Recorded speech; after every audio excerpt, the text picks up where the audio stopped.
Kinilala ng Bangko Sentral ng Pilipinas ang mga microfinance institution na tumutulong sa mga maliliit na negosyo. Yan ang agenda report ni Sujin Kim. Puspusan ng pagsisikap ng Bangko Sentral ng Pilipinas, katuwang ang ilang private banks at NGOs sa pagpapalawig ng financial inclusion sa bansa. Partikular dito ang pagtutok sa mga microfinance institution o MFIs.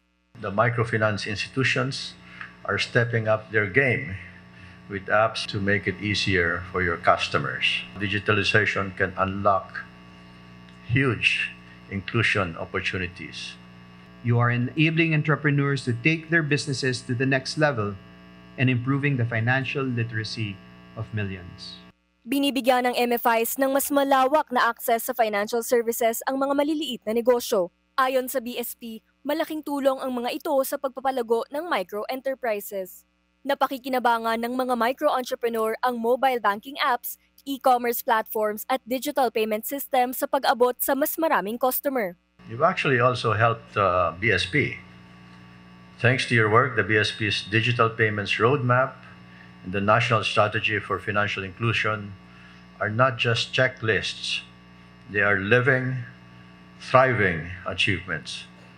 Sa ngayon, lagpas kalahati ng mga payment transactions sa Pilipinas ang ginagawa online.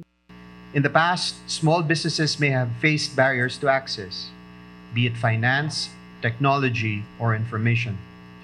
Today, through the use of smartphones, mobile apps, cloud-based software, digital payment systems, and e-commerce platforms, micro-entrepreneurs can tap new possibilities that were once out of reach.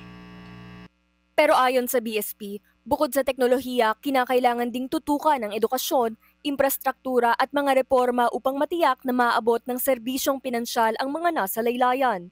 Para sa agenda, Sujin Kim, BNC.